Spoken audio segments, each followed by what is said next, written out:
Hello everyone. അപ്പോൾ നമ്മൾ കഴിഞ്ഞ വ്ലോഗ് അവസാനിപ്പിച്ചത് കന്യാകുമാരിയിലാണ്. ഇപ്പോൾ ദാ രാവിലെ തന്നെ എഴുന്നേറ്റ് ഉദയമൊക്കെ കാണാൻ വന്നതാണ്. പക്ഷെ അതൊന്നും കാണാൻ പറ്റിയില്ല, കാരണം ഫുൾ കാർമേഘങ്ങളൊക്കെ ആയിരുന്നു. നമ്മളപ്പോൾ ഇന്ന് രാവിലെ തന്നെ ശ്രീ പത്മനാഭ സ്വാമി ക്ഷേത്രത്തിലേക്ക് പോയിക്കൊണ്ടിരിക്കുകയാണ്. സ്വാഭാവികമായിട്ട് രാവിലെ നമുക്ക് വിശപ്പിൻ്റെ വിളി വന്നു. അപ്പം നമ്മൾ ഫുഡ് കഴിക്കാൻ വേണ്ടി കയറിയേക്കാണ്. വലിയൊരു അമ്പലമായതുകൊണ്ട് തന്നെ അത്യാവശ്യം നന്നായിട്ട് ക്യൂ നിൽക്കേണ്ട വരും നമുക്കറിയായിരുന്നു. അതുകൊണ്ട് നമ്മളെല്ലാവരും മസാല ദോശയൊക്കെ കഴിച്ചു. അങ്ങനെ ഗംഭീരമായിട്ട് ഫുഡൊക്കെ അടിച്ചിട്ടാണ് നമ്മൾ പിന്നെ ഇവിടെ നിന്ന് ഇറങ്ങിയത്.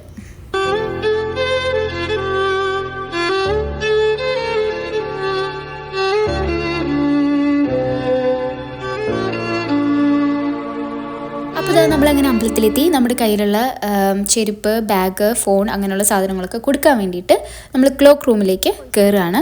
ഒട്ടുമിക്ക അമ്പലങ്ങളിലും ഇങ്ങനെയൊക്കെ ഉണ്ടാകും. ഈ ക്ഷേത്രത്തെ പറ്റി ഒരുപാട് പറയേണ്ട ആവശ്യമില്ല എന്ന് എനിക്കറിയാം, കാരണം ഒരുവിധം എല്ലാവർക്കും തന്നെ അറിയാൻ പറ്റുന്നുണ്ടാവും. കാരണം ഇത് വേൾഡിലെ തന്നെ വൺ ഓഫ് ദ റിച്ചസ്റ്റ് ടെമ്പിളാണ്. ഒരുപാട് അറകളൊക്കെ ഇനി തുറക്കാൻ ബാക്കിയുണ്ട്. അതൊക്കെ തുറക്കോ ഇല്ലയോ എന്ന് എനിക്കറിയത്തില്ല. ഇതിന് കുറേ കടകളൊക്കെ ഉണ്ട്. ഞാൻ ഫോട്ടോയിലൊക്കെ കാണുമ്പോൾ രണ്ട് സൈഡും ഇഷ്ടംപോലെ കടകൾ ഉണ്ടാവാറുണ്ട്.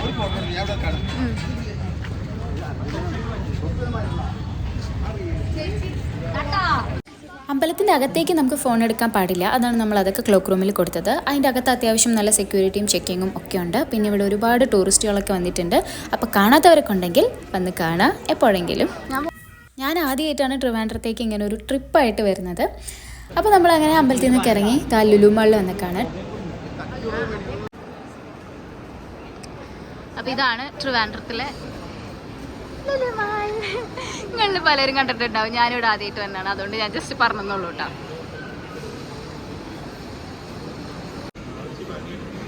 ഇത്രയും വലിയ ബാഗ്, ഇത് ഒരെണ്ണം ഉണ്ടെങ്കിൽ എല്ലാം കയറും. പക്ഷേ ഈ സൈസ് ഫ്ലൈറ്റ് കയറ്റൂല.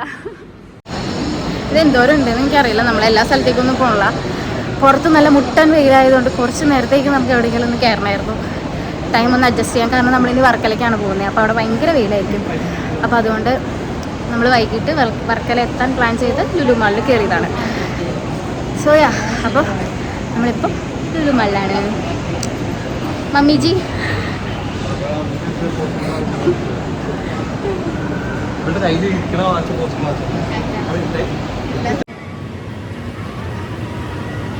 നമ്മളെത്തിയിരിക്കുന്നത് ഫൺ ഫ്യൂരിയയിലാണ്. നമുക്ക് ചാർജ് ചെയ്ത് കളിക്കാനൊന്നും പ്ലാനില്ല. ചുമ്മാ കണ്ടിട്ടാണ്.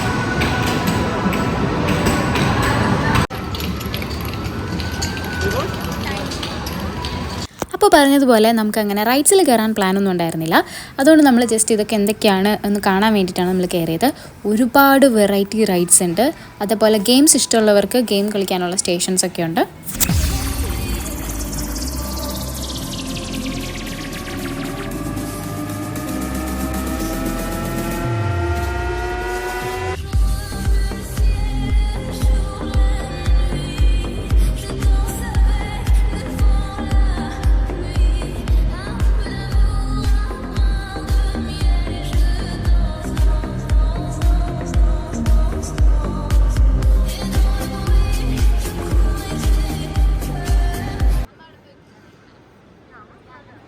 നമ്മൾ ഈ ട്രിപ്പ് പോയത് റമദാൻ്റെ ടൈമിലാണ്. അതുകൊണ്ട് അവിടെ റമദാൻ റിലേറ്റഡ് ആയിട്ടുള്ള ഡെക്കറേഷൻസ് ഒക്കെ അവർ സെറ്റ് ചെയ്ത് വെച്ചിട്ടുണ്ടായിരുന്നു. അപ്പോൾ നമ്മളങ്ങനെ അവിടെയൊക്കെ പോയി ഒന്ന് ഫോട്ടോ ഒക്കെ എടുത്ത് പിന്നെ നമ്മൾ തിരിച്ച് വർക്കലേക്ക് പോവുകയാണ്. ഈ കൊച്ചിയിലുള്ളവരും ട്രിവാൻഡ്രത്തുള്ളവരൊക്കെ എന്തായാലും ഇത് കണ്ടിട്ടുണ്ടാവും. അതുകൊണ്ട് ഞാൻ അങ്ങനെ ലുലു മാളിൻ്റെ ഷോർട്സ് ഒരുപാട് എടുത്ത് ഞാനിങ്ങനെ വെറുപ്പിക്കുന്നില്ല. സോ നമ്മൾ അവിടെ നിന്ന് ടാറ്റ ബൈ ബൈ പറഞ്ഞ് നമ്മൾ നെക്സ്റ്റ് ഡെസ്റ്റിനേഷനിലേക്ക് പോവുകയാണ്.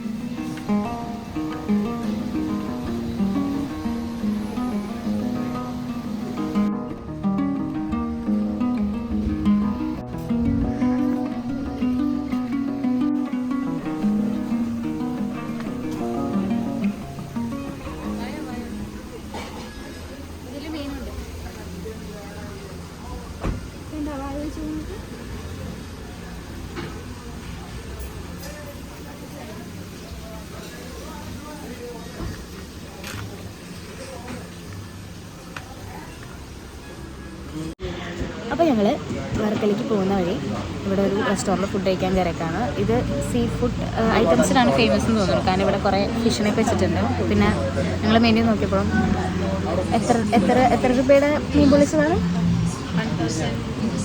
200. ഒരു 1200 രൂപയുടെ മീൻ പൊള്ളിച്ചതൊക്കെ ഉണ്ട് ഇവിടെ. അതൊക്കെയാണ് സ്പെഷ്യൽ. അപ്പോൾ നിങ്ങളാരെങ്കിലും ഈ വഴി വന്നിട്ടുണ്ടെങ്കിൽ കയറിക്കോളൂ. ഞാൻ പക്ഷേ ഒരു ചിക്കൻ ബിരിയാണിയാണ് പറഞ്ഞേക്കണേ. ചേട്ടൻ എന്താ പറഞ്ഞേക്കണേ? Chicken biryani same. അതെ. പിന്നെ ഇവിടെ അമ്മ അച്ഛനൊക്കെ ചപ്പാത്തി, ഫ്രൈഡ് റൈസ് ഇങ്ങനെയുള്ള ഐറ്റംസൊക്കെയാണ് പറഞ്ഞേക്കണേ. ചോറ് പറഞ്ഞിട്ടുണ്ടോ? ഒരു മീൽസ്. അപ്പോൾ ഇതൊക്കെയാണ് കഥ. ഇനി ഫുഡ് വന്നിട്ട് കാണിച്ചു തരാം.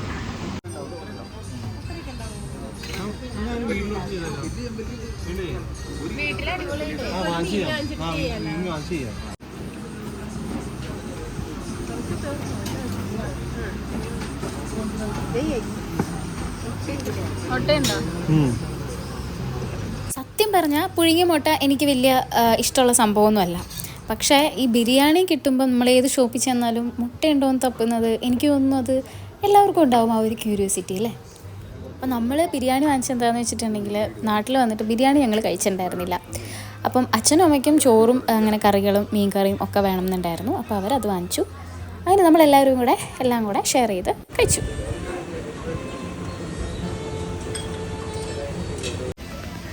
അപ്പോൾ നമ്മൾ ഫുഡ് കഴിച്ചു. ഇനി നമ്മൾ എവിടെ പോവാണ് വാവച്ചി? വർക്കല ക്ലിഫിലേക്ക് പോവാണ്. അപ്പോൾ ഈ ബാക്കി വിശേഷങ്ങൾ അവിടെ ചെന്നിട്ട് കാണിക്കാം. അപ്പോൾ നമ്മളിപ്പം വർക്കല ക്ലിഫിലെത്തിയിട്ടുണ്ട്. ഇത് തന്നെയാണോ ക്ലിഫ് എന്ന് എനിക്ക് ഒരു ഐഡിയ. ഇത് തന്നെയാണോ? ഓക്കെ. അപ്പം ഞാൻ ജസ്റ്റ് എന്താണ് ഇവിടെ സംഭവം എന്ന് കാണിച്ചു തരാം. നമ്മൾ ഡീറ്റെയിൽ ആയിട്ട് വീഡിയോ വരുന്നില്ല. അപ്പോൾ ഇതൊക്കെ ഇവിടെ ഉണ്ട് എന്ന് മനസ്സിലാക്കാം.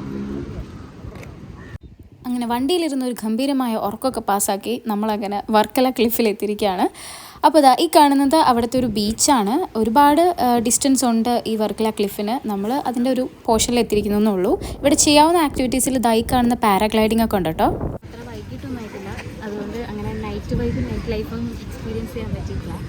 പക്ഷേ നൈറ്റ് ആകുമ്പം ഇവിടുത്തെ കഫേസൊക്കെ ഭയങ്കര വൈബാകുമെന്ന് ഞാൻ കേട്ടിട്ടുണ്ട്. അപ്പോൾ ഇതൊക്കെയാണ് ഇങ്ങനെ പോകുന്ന ആ ഒരു റൂട്ടിൽ കുറേ ഷോപ്സ് ഉണ്ട്. ഇങ്ങനെ റെസ്റ്റോറൻറ്റ്സും കഫേസും ഒക്കെ ആയിട്ട്. അപ്പോൾ നമുക്ക് പോയി നോക്കാം. ഇത് നോക്കിയേ, ആ ഗ്രീൻ കളർ നല്ല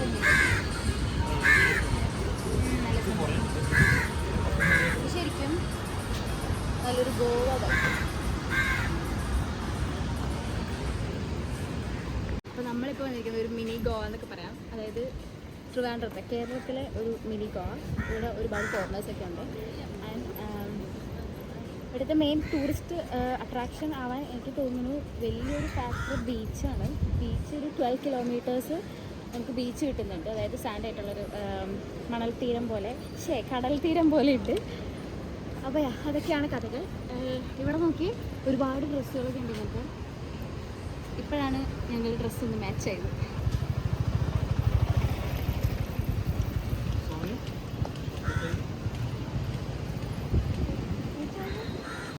അപ്പോൾ നമ്മൾ ഇതിൻ്റെയൊക്കെ ഇടയിലും നമ്മൾ തിരിച്ച് ജർമ്മനിക്ക് പോകുമ്പോൾ നമ്മുടെ ഫ്രണ്ട്സിനൊക്കെ കൊടുക്കാൻ വേണ്ടിയിട്ട് സോവനിയേഴ്സൊക്കെ ഇങ്ങനെ തപ്പിക്കൊണ്ടിരിക്കുന്നുണ്ടായിരുന്നു. അതാണ് ഞങ്ങൾ ഈ കേരളത്തിൻ്റെയും ഇന്ത്യയുടെയും സോവനിയറൊക്കെ ഇങ്ങനെ തിരഞ്ഞുകൊണ്ടിരിക്കുന്നത്. പിന്നെ അതിൻ്റെ കൂട്ടത്തിൽ നമ്മുടെ ചെറുതായിട്ടുള്ളൊരു ഷോപ്പിംഗ്. ഒരു ഭംഗിയില്ല ഇതല്ലേ മറ്റേ ശംഖൊക്കെ അല്ലേ? നടക്കാൻ ഒരു കംഫോർട്ടും ഇല്ല, കാണാൻ രസമില്ല. എനിക്ക് ഇതിൽ ഇഷ്ടപ്പെട്ടത്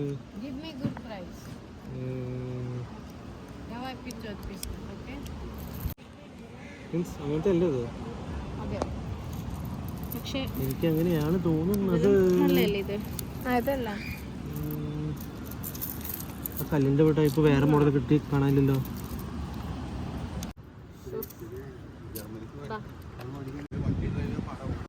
ഇവിടെ ബീച്ചിൻ്റെ സൈഡായതുകൊണ്ട് തന്നെ അത്യാവശ്യം നല്ല കാറ്റുണ്ടായിരുന്നു, നല്ല വെയിലും ഉണ്ടായിരുന്നു. പക്ഷേ കാറ്റുള്ളതുകൊണ്ട് ഒരു രസം ഉണ്ടായിരുന്നു നടക്കാനൊക്കെ ആയിട്ട്. അതുകൊണ്ട് ഞാൻ പറയുമ്പം എത്രത്തോളം കേൾക്കുന്നുണ്ട് എന്ന് എനിക്കറിയത്തില്ല. അതുകൊണ്ട് ഞാനിവിടെ വോയിസ് ഓവർ ചെയ്യാണ്. അപ്പം നമുക്ക് അവിടെ നിന്ന് നല്ല സോനിയറൊന്നും കിട്ടിയില്ല. അപ്പോൾ നമ്മൾ വീണ്ടും അന്വേഷണം തുടർന്നുകൊണ്ടിരിക്കുകയാണ്.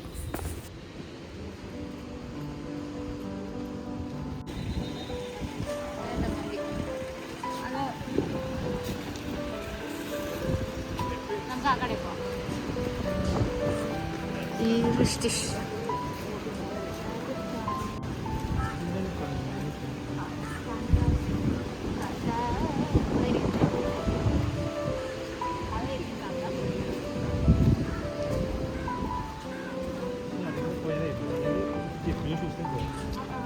അതാണ് ഏറ്റവും വലിയ ഇതാ മഞ്ഞ ടോപ്പ് കണ്ട മുകളിലത്തെ.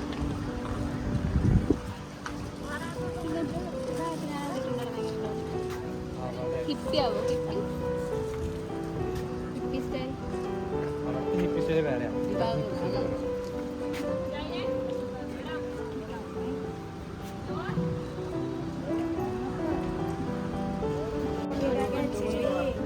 എന്തൊക്കെ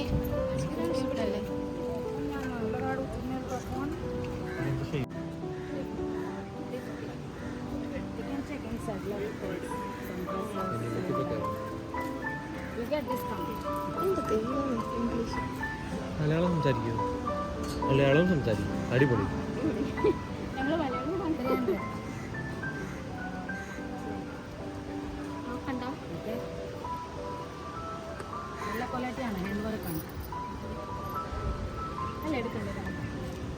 ഞങ്ങള് പോയിട്ടൊന്നും കൂടെ വരാം. പോയിട്ട് ഇങ്ങോട്ട് തന്നെ.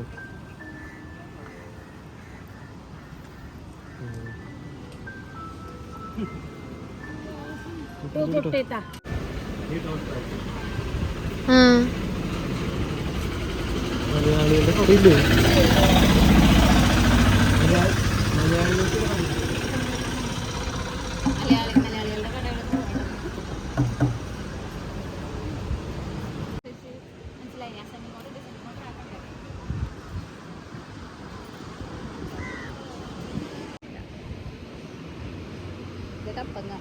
ഇത് താഴത്തേക്ക് ബീച്ചിലേക്കുള്ളൊരു വഴിയാണ് കേട്ടോ. പക്ഷെ നമ്മൾ അപ്പം അങ്ങോട്ടേക്ക് ഇറങ്ങിയില്ല, കാരണം നല്ല വെയിലുണ്ടായിരുന്നു. അതുകൊണ്ട് വെറുതെ അവിടെ പോയി കരിയണ്ടല്ലോ എന്ന് വെച്ചു. എനിക്ക് തോന്നുന്നു ഇവിടെ കുറച്ചും കൂടെ നൈറ്റ് ലൈഫ് ഒക്കെ അടിപൊളി. ഇത് ഞങ്ങൾ പ്രത്യേകിച്ചൊന്നും കാണില്ല, നല്ല വെയിലുള്ളതുകൊണ്ട് ബീച്ചിലേക്ക് പോകുന്നില്ല. കുറേ കഫേസ് ഉണ്ട് ഇവിടെ.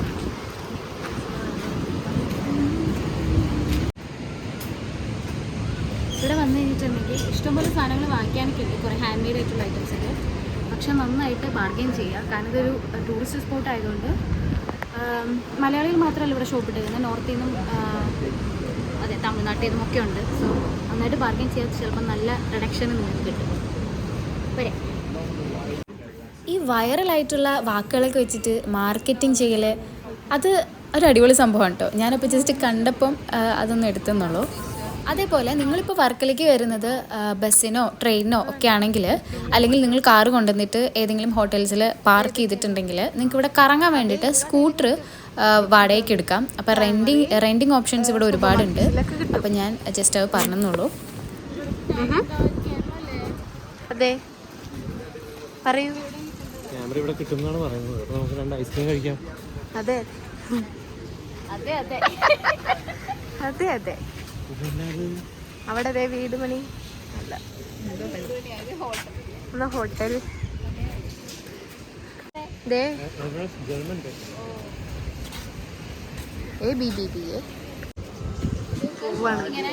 ഫ്രണ്ട്സൊക്കെ ആയിട്ട് വന്ന് ഒരു ഈവനിങ് എന്താ കുറച്ച് വഴിയാണല്ലോ. അങ്ങനെ പോയാൽ പോയി തന്നെയാണ്.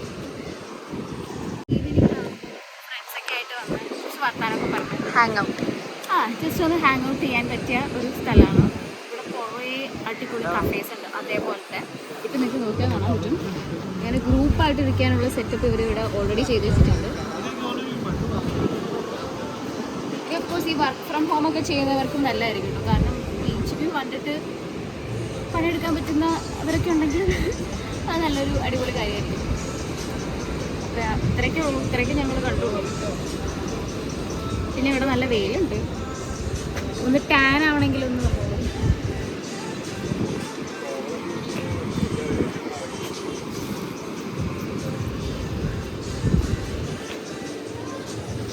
അങ്ങനെ നടക്കണ്ട.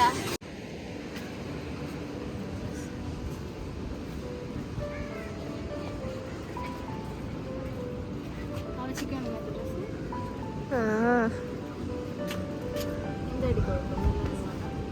എനിക്കിത് ഇത് മതി. നോക്കൂ,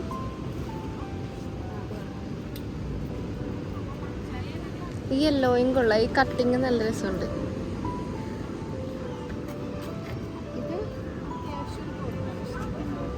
ഇതൊക്കെ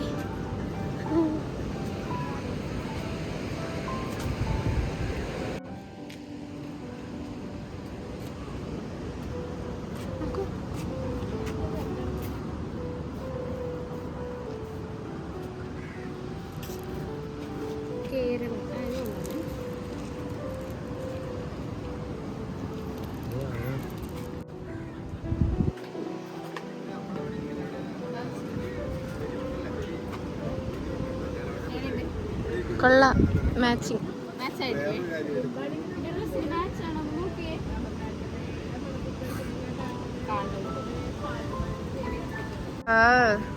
ഒരു സിനിമ സലിം കുമാർ ഇങ്ങനെ മഞ്ഞ കളറൊക്കെ